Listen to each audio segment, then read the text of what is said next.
Bismillahirrahmanirrahim. Alhamdulillah. Alhamdulillahi wa syukru lillah ala jami'i ni'amillah. Nahmaduhu wa nasta'inuhu wa nastahdihi wa nastarshiduh. Wa na'udzu billahi min syururi anfusina wa min sayyiati a'malina. May yahdihillahu fala mudilla lahu wa may yudlil fala hadiya lahu. Asyhadu an la ilaha illallah wahdahu la syarika lahu. وأشهد أن سيدنا محمدا عبده ورسوله أرسله بالهدى ودين الحق ليظهره على الدين كله ولو كره الكافرون اللهم صل وسلم وبارك وكرم على سيدنا محمد عبدك ورسولك النبي الأمي وعلى آله وأزواجه وذريته كما صليت وسلمت على إبراهيم وعلى آل سيدنا إبراهيم في العالمين إنك حميد مجيد أما بعد usikum wa iyaya bitaqwallah faqad fazal muttaqun. Ma'asyiral hadirin wal hadirat, yang terhormat pengurus BKM, para remaja masjid, semua yang hadir, jamaah masjid. Mudah-mudahan kita semuanya selalu dalam lindungan Allah Subhanahu wa taala, mudah-mudahan selalu diatur oleh Allah dengan yang terbaik insyaallah zahir wa batin dunia akhirat. Amin ya rabbal alamin. Alhamdulillah, alhamdulillah, alhamdulillah atas semua anugerah dan nikmat yang telah diberikan oleh Allah. Nikmat zahir, nikmat batin, nikmat jasmani, nikmat ruhani. Mudah-mudahan semua nikmat dijaga oleh Allah Subhanahu wa taala. Dan Allah berkenan untuk menambahkan, menyempurnakan nikmat-nikmat semuanya, dan mudah-mudahan semua nikmat mengarah kepada nikmat yang kekal abadi kelak di surganya Allah Subhanahu wa taala. Amin ya rabbal alamin. Salawat dan salam yang agung, yang mulia, mudah-mudahan selalu dihaturkan kepada baginda Nabi Muhammad sallallahu alaihi wasallam, keluarga, sahabat dan semua pengikutnya ila yaumil qiyamah. Hadirin hadirat rahimakumullah, pada majelis yang sebelumnya kita telah membahas akan fadilah azan, orang yang berazan, dan demikian juga doa-doa Nabi kepada para muadzin dan para imam. Dan seyogianya Nabi menyebutkan juga semisal azan dan juga shaf pertama adalah sesuatu yang perlu untuk kita berebutan. Sampai Nabi bersabda, andaikan diperlukan untuk undian-undian untuk hal tersebut. Dan demikianlah sebetulnya hakikat perintah Allah Subhanahu wa taala dalam semua kebaikan. Kita disuruh untuk berlomba-lomba. Fastabiqul khairat. Berlomba-lombalah di dalam kebaikan. Wa fi dzalika falyatanafasil mutanafisun. Maka mendahulukan orang lain di dalam kebaikan itu kurang baik. Berbeda dengan mendahulukan orang lain di dalam bentuk materi atau duniawi atau kepentingan-kepentingan nafsu. Urusan makan, urusan kendaraan, ya, urusan duduk yang lebih enak dan lain sebagainya, mendahulukan orang lain itu lebih afdal. Itu sunnah, terkhusus hal yang memiliki nilai etika atau akhlak dan adab. Sehingga disebutkan dalam sebuah hadis, barang siapa yang memuliakan orang tua karena umur tuanya. Karena umur tuanya. Dia muliakan bukan karena dia bapaknya, bukan karena dia gurunya, karena orang tua aja ya kita muliakan. Ghayyadallahu lahu man yukrimuhu fi hali syaikhukhatihi kama qala. Allah Subhanahu wa taala akan menyiapkan untuk dia orang yang akan menghormatin dia ketika dia masa tua. Demikianlah hadis Nabi yang masyhur, al birru salaf. Kebaikan itu hutang. Kebaikan itu hutang. Orang baik maka dibalas baik. Orang buruk dibalas buruk. Sebetulnya tempat pembalasan itu akhirat sebetulnya. Tapi saking adilnya Allah, seakan-akan dunia sudah jadi tempat pembalasan sebetulnya. Ya, tapi hakikat pembalasan ya pastinya di akhirat ya. Dunia ini sempit. Allah Subhanahu wa taala ingin membalas yang lebih untuk orang-orang soleh. Sempit dunia ini. Tapi kebaikan orang soleh tersebut saking adilnya Allah dibalas oleh Allah di dunia. Ya, sebagaimana juga kejahatannya orang yang jahat tidak jarang nampak, bahkan sebelum dia mati pun dia nampak. Ya, kita tidak berbicara hukum karma, tidak. Ya, bukan hukum karma, tapi keadilan Allah Subhanahu wa taala. Allah Maha Maha adil. Sehingga apa yang kita lakukan cepat untuk kita panen, kita rasakan. Ya. Nah, kemarin juga kita sampaikan tentang membedakan antara seingat saya bisikan nafsu, bisikan setan, bisikan malaikat dan lain sebagainya. Nah, kemudian di antara kemuliaan para muadzin disebutkan di dalam hadis yang diriwayatkan oleh Imam Tabarani dalam kitab Al-Awsat. Ya, dari Sayyidina Anas bin Malik, pembantunya Rasulullah. Nabi bersabda, "Lau aqsamtu la barartu." Andaikan aku sumpah, pasti aku benar. Andaikan aku sumpah. Nabi nggak perlu sumpah pun sudah nggak pernah bohong. Hah? Inna habba ibadillah ilallah la ru'atus syamsi wal qamar. Sesungguhnya hamba Allah yang paling dicintai oleh Allah adalah orang-orang yang menjaga bayangan matahari dan bulan. Menjaga bayangan matahari dan bulan maksudnya zaman dulu nggak ada jam, Pak. Ya. Zaman dulu masuknya waktu dengan nengok bayangan. Ya. Oleh sebab itu kalau masjid-masjid tua kadang-kadang di depan masjid dulu itu ada besi. Ada besi untuk tanda ini zuhur, ini asar. Ya, perhatian akan hal tersebut itu salah satu tanda orang yang dicintai oleh Allah Subhanahu wa taala dan besinya itu kemaslahatan lebih umum. Ya, dalam kaidah fikih al-muta'addi khairun minal lazim. Ya, amal yang manfaatnya lebih luas ke yang lain itu lebih utama dan lebih banyak pahalanya dibanding amal yang hanya manfaat sama diri sendiri. Itu sudah kaidah fikih. Ya, oleh sebab itu Imam Syafi'i sendiri berkata, menurut aku ngaji lebih utama daripada sholat sunnah. Ya, menurutku ngaji lebih utama daripada sholat sunnah. Kenapa? Karena ngaji manfaatnya umum. Sholat sunnah dia, ya, bukan berarti kita merendahkan sholat sunnah, tidak. Tapi memang demikianlah manfaat yang lebih luas itu nilai pahala di sisi Allah lebih besar, lebih besar. Ya, bahkan tidak jarang dulu kita dapetin, ya kalau kita alhamdulillahnya diajarin guru-guru kita istilahnya berusaha untuk mengamalkan semua. Setelah sholat fardu ya ba'diyah. Tapi saya dapetin beberapa ulama-ulama setelah sholat fardu langsung ceramah. Setelah sholat fardu langsung ngaji. Ba'diyahnya nanti setelah ngaji. Ya berarti kan ada alasan tersendiri gitu ya. Bagian ada alasan-alasan tersendiri. Di sini kita sampaikan bentuk perhatian kepada amal soleh yang manfaatnya lebih luas. Amal soleh yang manfaatnya lebih luas. Ya. Wa innahum la yu'rafuna yaumal qiyamah bituli anaqihim.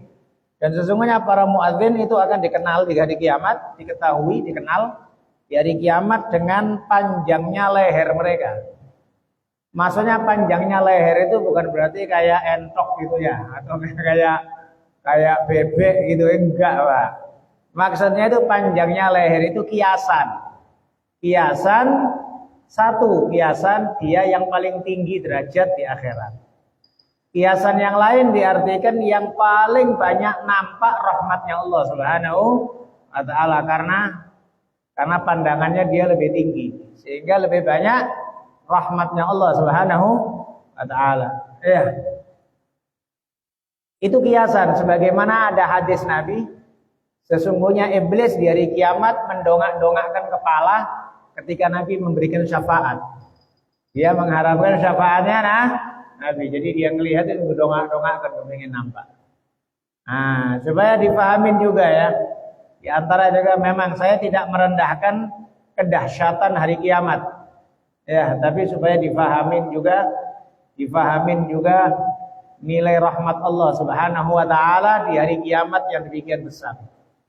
Ya, orang itu kadang-kadang memang dengan cara pandangnya dia. Ya, dengan cara pandangnya dia, ada sebagian orang cara pandangnya hari kiamat adalah dahsyat, mengerikan. Ya, kejadian yang sangat genting dan lain sebagainya. Ya memang betul. Ya. Tapi jangan dilupakan juga, di hari kiamat itu rahmat Allah luar biasa, nampak banyak. Sehingga dalam hadis disebutkan Allah memiliki 100 rahmat. Satu rahmat diturunkan di dunia. Dengan satu rahmat ini, ya, hewan tidak nginjek anaknya. Hewan tidak memangsa anaknya sendiri. Ibu sayang sama anaknya, itu dengan satu rahmat. Tinggal 99 rahmat nanti di akhirat diberikan oleh Allah Subhanahu wa taala. Betapa besar rahmatnya Allah Subhanahu wa taala. Ya, maka oleh sebab itu, bagi orang-orang soleh gitu ya, garis besarnya juga kalau orang yang sudah meninggal dunia, orang yang sudah mati gitu di alam barzakh, yang dia kuburannya itu adalah taman surga, kan dia mengharap-harap kiamat itu. Mas ini masih tamannya saja, dah enaknya kayak gini, gimana surganya kayak gitu. Dia mengharap kapan ya kiamat. Tapi kebalikannya, orang yang jadi lobang api neraka, diazab di akhirat. Cemana takutnya kan? Kiamat ini lobangnya aja udah kayak gini, cemana? Nah kan gitu ya. Maka di sinilah Tuhan kita berpikirnya istilahnya ya kematian, kiamat pasti terjadi. Permasalahannya kita siap atau enggak, itu aja. Kita siap atau enggak. Maka tadi kita sampaikan orang-orang yang beradzan itu orang yang panjang lehernya, artinya orang tersebut lebih banyak melihat rahmat Allah Subhanahu wa taala di hari kiamat. Ya. Dalam hadis yang lain dari Ibn Umar radhiyallahu, ini kita membahas akan fadilah muadzin. Bab ini ya. Dari Ibn Umar radhiyallahu anhu Rasulullah bersabda, "Yughfal muadzin muddaha adani wa yastaghfir lahu kullu radbin wa yabis sami'ah." Diampunkan orang yang beradzan dengan sejauh adzannya dia. Dan semua hal yang dilewatin oleh suara adzannya dia, baik basah atau kering, akan mengistighfarkan untuknya. Di antaranya lagi bahwa orang yang beradzan 7 tahun mengharapkan pahala dari Allah Subhanahu wa taala. 7 tahun, maka ditulis untuknya bebas dari api neraka. Muadzin 7 tahun. Mengharap pahala dari Allah. Artinya mengharap pahala dari Allah itu ikhlas. Adapun kalau dia digaji atau nggak digaji itu tidak mempengaruhi. Berbeda dengan orang yang memang niat untuk kerja. Ya, dibedakan ya antara niat orang kerja supaya dapat gaji dengan orang yang ikhlas karena Allah, kemudian BKM menghormatin dia kemudian menggaji, itu lain. Ya. Maka dibedakan antara dalam urusan gajian dan lain sebagainya tidak mempengaruhi nilai ikhlas kepada Allah Subhanahu wa taala. Oleh sebab itu di dalam bab zakat sendiri, amil zakat boleh ngambil zakat. Mujahid, orang yang berjihad di jalan Allah, boleh ngambil zakat. Istilahnya tidak mempengaruhi. Urusan ikhlas itu urusan dalam hati orang. Urusan ikhlas itu urusan hati orang antara dia dengan Allah Subhanahu wa taala. Bisa jadi orang, bisa jadi di antara sebab di antara mungkin karena dia tidak punya, bisa jadi gaji itu menjadi perhatian serius buat dia. Karena dia tidak punya, sehingga mempengaruhi keikhlasan dia. Tapi bisa jadi juga, karena kuatnya ilmu seseorang dan dia memang betul-betul takwa kepada Allah, sehingga dia mengharap kepada Allah lebih besar daripada urusan gaji tersebut. Bisa jadi. Termasuk juga yang sering kita dapetin umpamanya, ambil contoh orang yang sudah sering bergelimang dengan kenikmatan dan juga anugerah dari Allah Subhanahu wa taala. Artinya udah anugerah dari Allah, nggak kurang-kurang sama dia. Gitu ya. Maka orang yang semisal ini biasanya rasa yakinnya sama Allah lebih kuat. Biasanya. Sehingga antara dikasih dengan tidak dikasih dia tidak berpengaruh. Kenapa? Karena sudah ngerasa dia berlebih gitu. Dan dengan ilmunya dia memang lebih berusaha untuk ikhlas kepada Allah Subhanahu wa taala. Maka tadi garis besarnya pertama, ikhlas itu urusan hati. Tidak pengaruh tentang masalah gaji atau enggak gaji. Seorang muadzin digaji sama BKM, selama dia tidak minta dan dia tidak, mohon maaf, tidak demon kalau nggak dikasih, ya, dan tidak dijadikannya sebuah bentuk pekerjaannya dia, penghasilannya jelas, maka itu juga tidak mempengaruhi keikhlasan seseorang di dalam beradzan. Termasuk juga di dalam hukum fikih sendiri. Ngaji itu juga ngajar ngaji boleh. Ngajar ngaji. Ya, ma'ruf hadis tentang sekelompok sahabat yang dalam bepergian dalam keadaan lapar. Kemudian mereka minta untuk dijamu di satu kaum. Minta dijamu itu sesuatu yang wajar pada zaman dulu di kalangan orang Arab. Karena di kalangan orang Arab terkenal dengan ikramud dhaif, memuliakan tamu. Jadi memuliakan tamu di kalangan orang Arab itu sesuatu akhlak yang wajar. Orang jauh datang itu harus dihormati. Bahkan di dalam beberapa tafsir disebutkan, ya, dalam tafsir Khazin, dalam tafsir Baitawi, dalam tafsir Ibnu Katsir disebutkan la yuhibbullahu al-jahra bis-su'i minal qawli illa man dhulim. Awal juz berapa itu? La yuhibbullahu al-jahra bis-su'. Allah tidak senang terang-terangan dengan ucapan buruk illa man dhulim, kecuali orang yang terdolimi. Dalam tafsir tersebut dikatakan man dhulim adalah tamu yang tidak dihormatin. Tamu tidak dihormatin boleh ngomong sama orang. Pelit itu yang punya rumah itu. Wakil yang punya rumah itu. Karena menghormati tamu itu adalah diantara bagian dari tanda utama iman kepada Allah. Maka yu'minu bil akhir falyukrim dhaifah. Barang siapa yang iman kepada Allah dan hari akhir, maka muliakan tamu. Ya. Memuliakan tamu. Maka di sini sering kita sampaikan di antara yang kurang sama kita. Mohon maaf, jujur ya, mohon maaf. Kita dapetin masa bapak kakek-kakek kita. Ya enggak kaya kalinya. Tapi senang kali kalau kedatangan tamu sepupu, kedatangan famili dari jauh, senang kali disuruh-suruh nginep di rumah. Padahal yang nggak kaya kali, nggak besar kali rumahnya. Tapi senang sama tamu, makan segala macam. Senang. Tapi sekarang kita dapetin Pak orang Pak, ya kaya, mungkin mobilnya lebih dari 2, lebih dari 3. Kedatangan sepupu menghindar-hindar, Pak. Padahal sepupunya dari jauh, entah dari Pekanbaru, entah dari Palembang, jauhnya. Betul, kita perlu privasi di dalam rumah tangga. Tapi istilahnya selama itu keluarga kita dan lain sebagainya kan. Ya, penghormatan. Saya punya satu kawan di Aceh, Masya Allah. Dia orang pebisnis dia. Dia sering keluar kota dan dia sering nginep di hotel. Ya. Dan nginepnya di hotel mestinya dibayar lah sama kantor mesti. Tapi perhatiannya dia, Pak. Ya. Dia nggak mau nginep di hotel, tapi nginepnya di rumah keluarga yang di kota itu. Dia nginep di situ.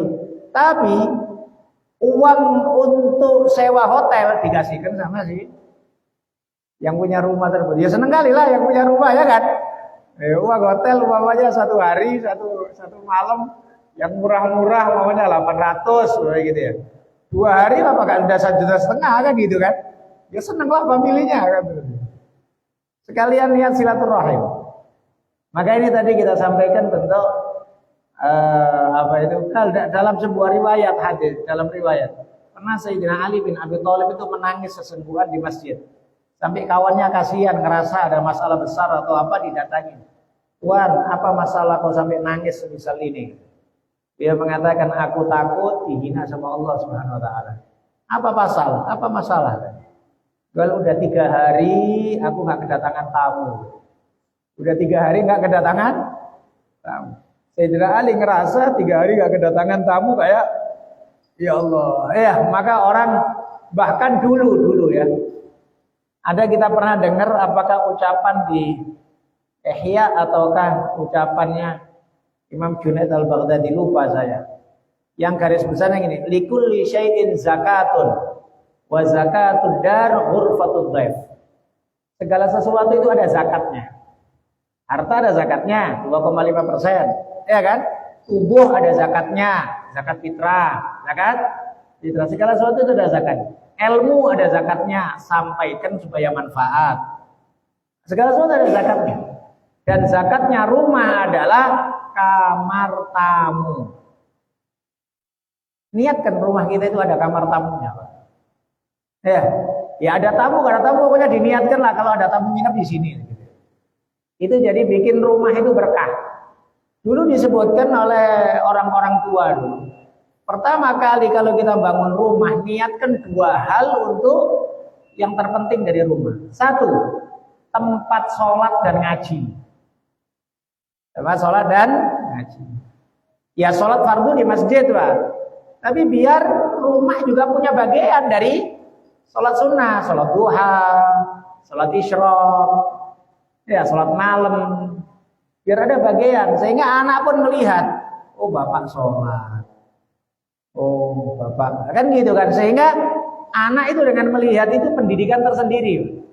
Pendidikan tersendiri. Ya, usahakan, mohon maaf, sering kadang saya sampaikan, pentingnya untuk supaya nyaman, buatlah aksesoris ibadah itu yang nyaman. Mohon maaf, ambil contoh, kalau bisa kita itu punya sajadah yang empuk gitu loh, Pak. Biar enak sholat itu, biar enak. Ini sajadah udah sobek-sobek, udah tipis ya kayak tisu ya kan. Udah gitu nggak dicuci pula 2 tahun, baunya kayak gitu kan. Nggak nyaman sendiri kita orang. Ya, buatlah nyaman biar enak. Gitu ya, agak empuk dikit, ya kan? Nah, kasih semprot minyak wangi. Jadi kalau sujud seneng gitu. Ya kan? Ada aksesoris. Aksesoris ibadah. Ya. Nah, saya pun sendiri mohon maaf ya, mungkin karena ya keterbiasaan gitu ya. Saya lebih senang belikan istri itu mukena. Ada mukena baru saya beli. Gitu ya. Mukena. Jadi kalau umpamanya kita beli mukena umpamanya untuk istri setahun sekali Ramadan, ya ada rezeki buatlah setahun 2 kali. Sehingga istri ganti-ganti mukena, Pak. Kadang kita tengok, Pak, ada sebagian emak-emak itu ya, mukena setengah tahun nggak ganti, nggak pernah dicuci, Pak. Udah sampai, iya, ada bintik-bintik hitamnya nampak ya, kan? Dia sendiri nggak nyaman nanti. Dia sendiri nah ibadah itu supaya nyaman. Rumah ada tempat sholat, buat umpamanya dekat sama jendela, ya kan? Nah, sehingga enak kita orang, kena angin. Nah itu keberkahan rumah itu. Yang kedua kamar tamu. Yang kedua kamar tamu. Ya, menjadikan berkah rumah tersebut karena diniat-niatkan untuk tamu. Ya. Apa tadi kita sampaikan tentang gaji dan keikhlasan. Bukan berarti gaji dan ikhlas itu adalah sesuatu yang berhubungan erat, enggak. Bisa jadi orang digaji tapi tetap ikhlas. Bisa jadi juga orang nggak digaji tapi nggak ikhlas. Bisa, karena ikhlas itu urusan hati. Urusan hati. Tadi kita sampaikan tentang apa tadi? Sahabat Nabi. Sahabat Nabi beberapa orang lapar di perjalanan, kemudian ingin dijamu sama satu kelompok, ya satu kampung gitu. Ditolak sama mereka. Ditolak. Maka buatlah mereka kemah di luar kampung. Subhanallah, gak lama ini dalam riwayat Abu Sa'id Al-Khudri. Ya, kemudian ternyata di malam hari itu ternyata kepala suku digigit kalajengking. Digigit kalajengking. Ya orang zaman dulu kadang-kadang ngomong-ngomongnya dihubung-hubungkan lah Pak. Oh ini balaknya kita nolak tamu tadi, gitu-gitu ya. Ini gara-gara kita nolak orang tadi segala macam. Gara-gara kita pelit sama mereka. Akhirnya datanglah perwakilan kepala suku ke sahabat ini. Dibilangkan bahwa kepala suku digigit kalajengking. Nah, pimpinan sahabat Abu Sa'id Al-Khudri mengatakan, ya mau kita obatin, tapi kasihlah kami. Maka akhirnya disepakati ala qoti'in minal ghanam, dengan sekelompok qoti. Qoti itu sekelompok gembalaan kambing. Til ada yang mengatakan 30 kambing. 30 kambing. Ya qoti itu kira-kira 30 kambing. Maka diobatin sama Abu Sa'id Al-Khudri dengan dibacakan suratul Fatihah. Bacakan suratul Fatihah, sembuhlah ini kepala suku ini. Kepala suku ini sembuh. Nah, setelah dapat kambing ini, beberapa sahabat bertanya-tanya, "Lah ini kayak kita jual Quran lah ini," gitu ya. Masa cuma baca Fatihah aja terus kemudian kita ngambil kambing 30 kambing. Gitu. Maka beda pendapat lah sahabat, mengatakan boleh, nggak boleh. Ya. Nah, akhirnya tawaqqafu, mereka kemudian berhenti tidak memproses kambing tersebut sampailah pulang ke kota Madinah. Di kota Madinah disampaikan sama Nabi. Nabi tersenyum, Nabi bersabda, "Wa ma yudrikum annaha ruqyah?" Tahu dari mana kalian kalau Fatihah itu ruqyah? Ya, artinya dibolehkan sama Nabi. Kemudian ada surat, "Inna aula ma akhadtum bihi ajran kitabullah." Sesungguhnya yang paling berhak-berhaknya sesuatu yang kalian mengambil upah adalah kalamullah, kitabnya Allah Subhanahu wa taala. Artinya boleh mengambil upah. Kemudian Nabi bersabda, "Idribu li minha bisahmin." Kalian bagi ya kambingnya untukku. Ya Nabi enggak kepingin kambing, tapi supaya sahabat lebih senang. Sahabat lebih tenang. Kalau mau disembelih nanti bagi ya sama aku. Nah, di sini menunjukkan tidak berpengaruh. Maka semisal umpamanya guru, TPQ, ya atau apa segala macam dikasih gaji, kasih hadiah, nggak ada masalah. Karena kadang-kadang sekarang ini orang aneh, mohon maaf ya. Ya, mohon maaf, untuk sekolah umum saja habis berapa kalian? Ya.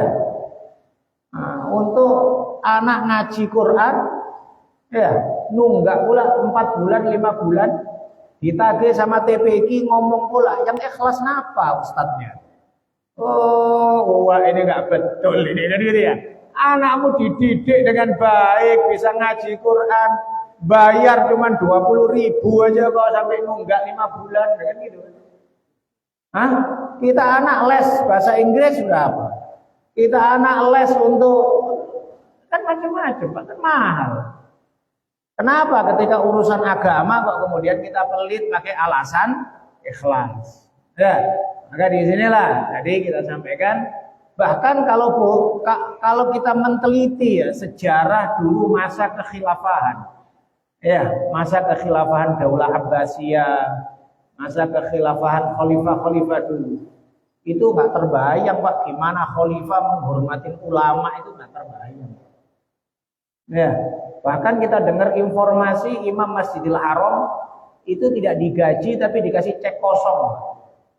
Dikasih cek kosong, mau ngambil berapapun terserah. Ya, artinya bentuk penghormatan, penghormatan. Ya, nah itulah yang menjadikan berkah, gitu ya, menjadikan berkah. Maka urusan ikhlas adalah urusan antar hati orang tersebut dengan Allah Subhanahu wa taala. Nah, ini tadi disebutkan seorang muadzin yang 7 tahun mengharap pahala dari Allah Subhanahu wa taala, maka ditulis untuknya bebas dari api neraka. Hadis riwayat Imam Tirmidzi. Ya. Di antaranya lagi, nah, orang yang azan 12 tahun, tadi 7 tahun. Ini 12 tahun. Wajabat lahul jannah. Wajib dia masuk surga. Wajib dia masuk surga. Dalam hadis yang diriwayatkan oleh Ibn Majah, dalam Sunan Ibn Majah. Dari Abdullah bin Umar, Nabi bersabda, barang siapa yang berazan 12 tahun, maka wajib dia masuk surga. Dan ditulis di setiap adzannya di setiap hari 60 kebajikan. Dan setiap qomat 30 kebajikan. Nah, disebutkan juga dalam hadis yang diriwayatkan oleh Al-Imam Tabarani dalam kitab Al-Jamul Awsat. Nabi bersabda dari Sayyidina Jabir bin Abdullah. Nabi bersabda, qala innal muadzinin wal mulabbin yakhrujuna min kuburihim yu'adzinul muadzin wa yulabbil mulabbi.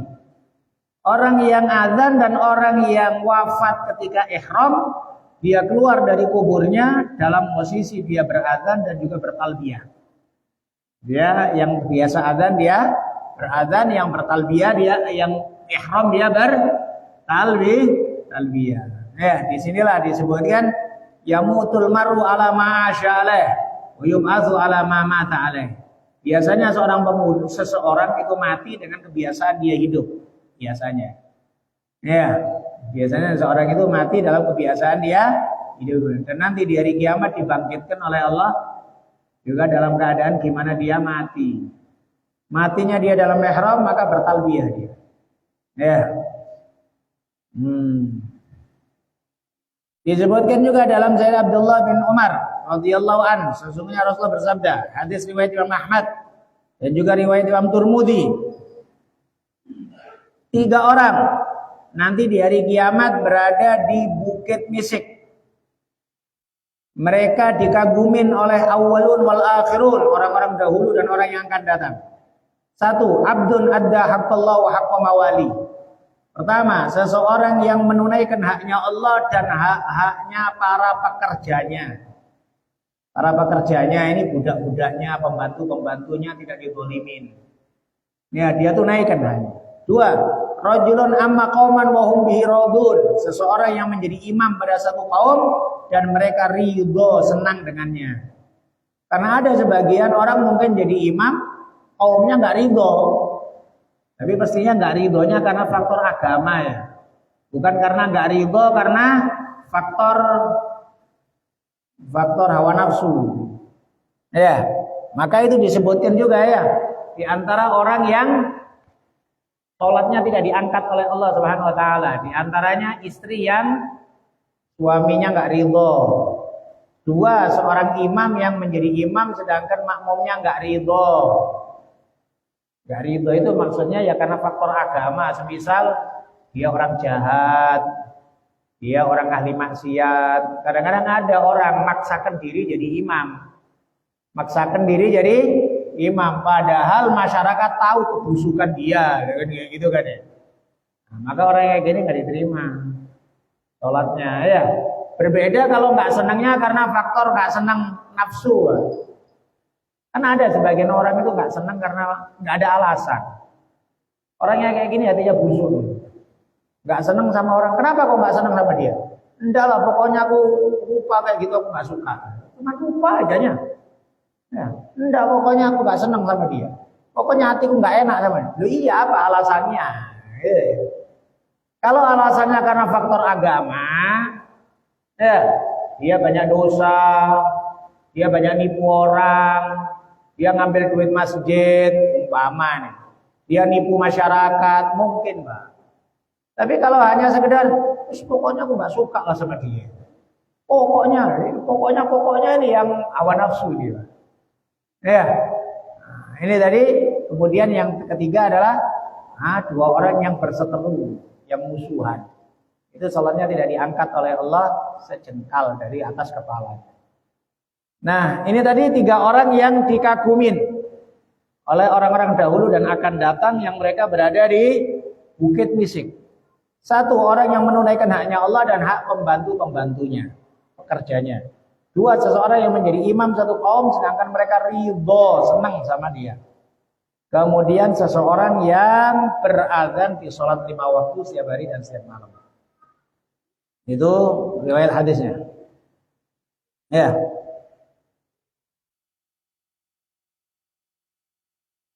Kemudian bab berikutnya adalah ijabatul muadzin, menjawab azan. Itu tadi fadilah orang yang berazan. Sekarang yang menjawab azan. Menjawab azan. Secara hukum fikih, menjawab azan itu hukumnya sunnah. Hukum fikih. Ada yang mengatakan wajib, qaul dhaif, qaul yang lemah. Mayoritas mengatakan sunnah muakkadah. Mayoritas ulama mengatakan sunnah muakkadah. Beberapa dalil, semisal dalil dalam hadis Nabi bahwa Nabi kalau akan menyerang satu kaum, ya maka Nabi nyuruh karena nyampe disuruh dulu dalam satu hari didengarkan kalau ada azan.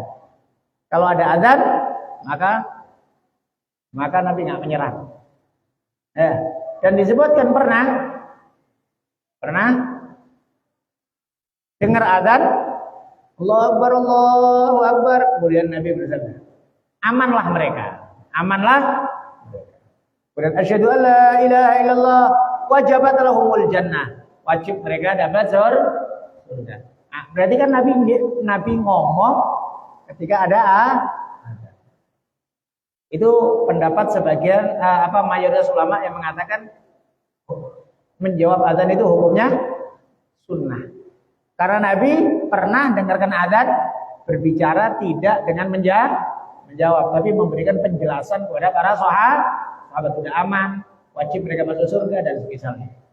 Dalam riwayat yang lain juga disebutkan, nah, bahwa di masanya Sayyidina Umar bin Khattab ketika azan Jumat, beberapa sahabat yang di belakang masih ngobrol berwudu. Dan amal sahabat bagian dari hujjah. Amal dari sahabat sebagian dari hujjah. Karena kalau dikatakan wajib, tidak mungkin para sahabat ngobrol. Ya. Berarti kalau mereka ngobrol, berarti bagian dari mungkar lah, dosa lah. Sedangkan dalam hadis tersebut, ketika azan di hari Jumat, sebagian sahabat yang di belakang-belakang wudu itu sambil nunggu wudu mereka ngobrol, yatahaddatsun, ngobrol satu sama yang lain. Hatta idza farighu, sehingga mereka sudah selesai, wa qama Umar bin Khattab yakhutub. Umar bin Khattab berdiri berkhutbah, ansatu, mereka diam mendengarkan dengan baik. Ini sebagai dalil bahwa menjawab azan itu hukum sunnah. Sunnah muakkadah. Karena bicaranya Tuhan, kita berbicara bukan berarti kok meremehkan untuk menjawab azan, tapi dari segi hukum. Kalau nggak menjawab azan, ya pastinya rugi lah, Pak. Disitulah sering disampaikan oleh guru-guru kita, ulama kita ya. Definisi sunnah yang sering kita dengar itu perlu juga untuk ditelaah ulang.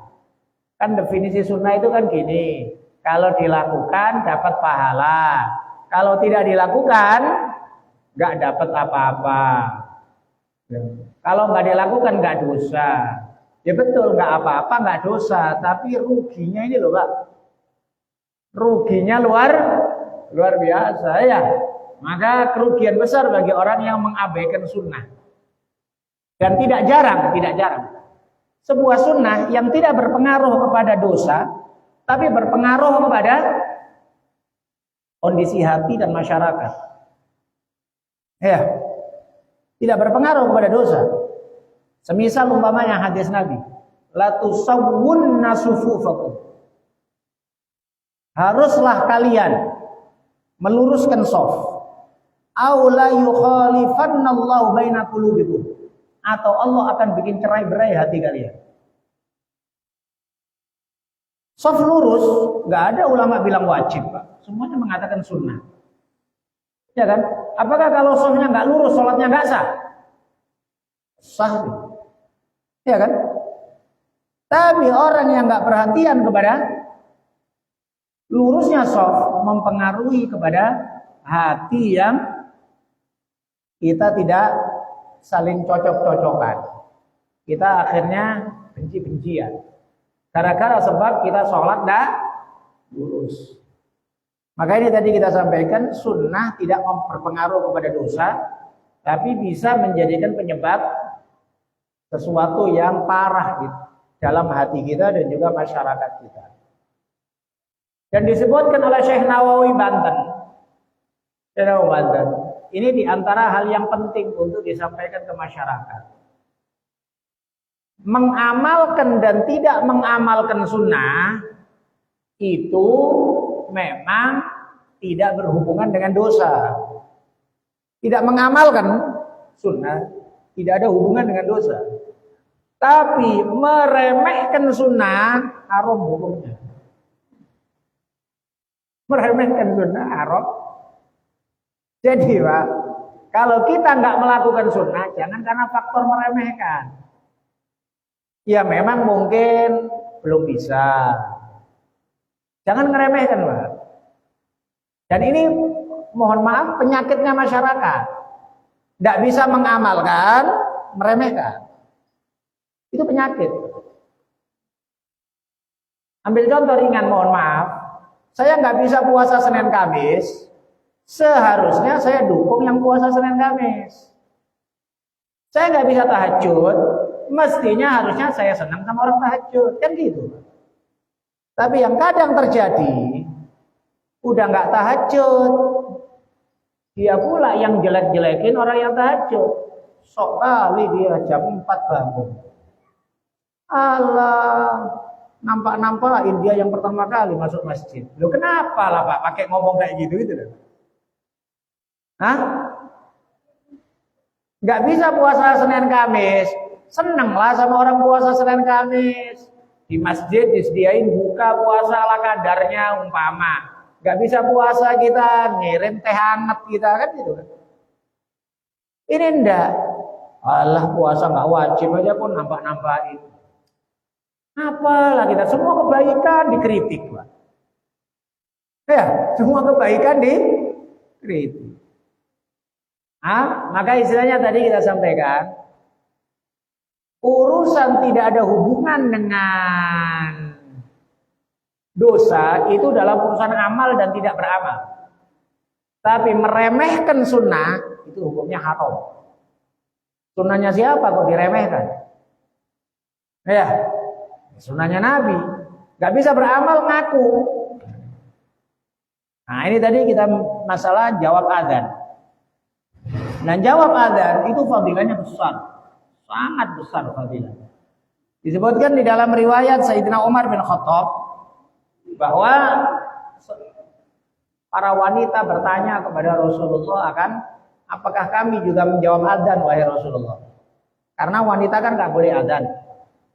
Nah, di antara ibadah yang wanita nggak boleh melakukan itu adalah 1 adzan, 2 khutbah. Khutbah nggak boleh wanita. Ceramah boleh, khutbah nggak boleh.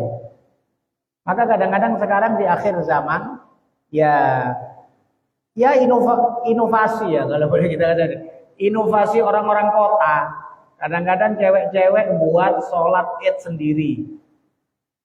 Akhwat-akhwat, entah mungkin komunitas apa, sholat Idul Fitri, Idul Adha sendiri. Boleh. Saya katakan boleh, secara hukum fikih boleh. Tapi khutbah nggak boleh. Khutbah enggak? Khutbah itu khusus laki-laki. Loh itu masa sholat aja? Ya kalau mau ceramah nggak apa-apa, tapi nggak usah pakai berdiri, nggak usah pakai megang tongkat, nggak usah pakai usikum wa iyaya bidakallah, nggak usah ada. Ya duduk gini aja. Kayak sambutan, kayak ceramah biasa nggak apa-apa.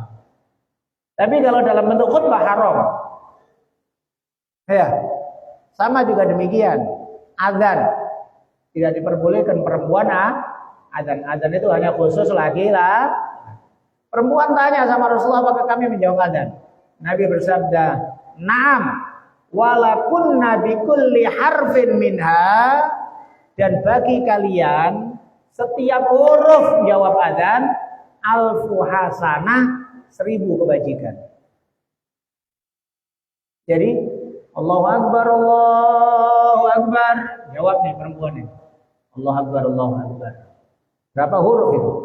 Allahu Akbar. 9 huruf. 9.000 kebajikan. Enggak 9.000 sih. Allahu Akbar 2 ya. 9 kali 2, 18.000 kebajikan. Ditulis pahala 18.000. Allahu Akbar, Allahu Akbar. Allahu Akbar, Allahu Akbar. Jawab Allahu Akbar, Allahu Akbar. 18.000 kembali. Asyhadu hitung sendiri dah, enggak usah hitung-hitungan pahala. Malaikat enggak akan, iya kan? Enggak salah ngitung. Tapi subhanallah yang mau kita bahas, pinternya Sayyidina Umar waktu barengin Nabi waktu pengajian perempuan. Sayyidina Umar tanya sama Rasulullah, "Ya Rasulullah, hadza linisa'ina fama lana?" Rasulullah, itu satu huruf 1.000 untuk perempuan-perempuan kami. Untuk kami laki-laki berapa ya Rasulullah? Hah? Nabi kemudian menjawab, bagi laki-laki di antara kalian mithlu habdil unsayain. Bagian 2 kali lipat perempuan. 2 kali lipat perempuan berarti Allah Akbar perempuan 18.000. Kebajikan laki-laki jawab 36.000. Itu Allah Akbar saja itu. Syahadu alla ilaha illallah berapa, Pak? Syahadu alla ilaha illallah, maka jawab. Jawab. Ya, belum lagi nanti kalau kita bahas detail satuan-satuan akan pembahasan menjawab azan. Ada fadilah-fadilah tersendiri di dalamnya. Ya, kesungguhan. Asyhadu alla ilaha illallah, ada fadilah tersendiri ketika kita menjawab asyhadu anna Muhammadar Rasulullah dan lain sebagainya. Ya, oleh sebab itu Tuhan, azan itu adalah dakwah sempurna. Ya.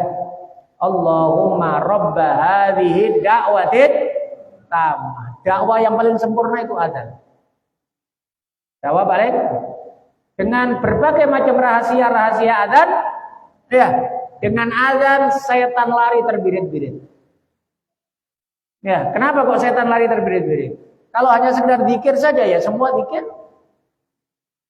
mulia, tapi tidak ada riwayat kita baca subhanallah subhanallah setan kemudian lari sampai ketutup. Ya kan? Kenapa kok azan? Azan punya rahasia tersendiri. Ya, termasuk juga disunahkan azan ketika ada musibah, angin puting beliung, kenceng angin, hujan deras mengkhawatirkan, kalian azan, teriak aja azan. Itu menunjukkan gimana fadilah azan kok sampai mempengaruhi alam semesta. Wallahu a'lam bishawab. Insyaallah kita lanjutkan pada majelis-majelis yang akan datang. Mudah-mudahan diberkahi oleh Allah Subhanahu wa taala. Al-Fatihah. Bismillahirrahmanirrahim. Ar-Rahmanir-Rahim. Ya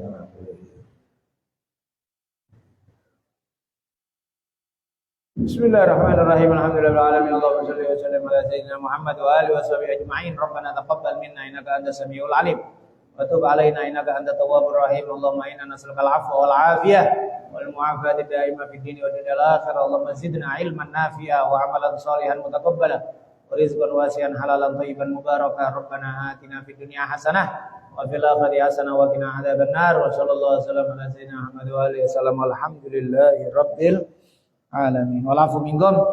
Assalamualaikum.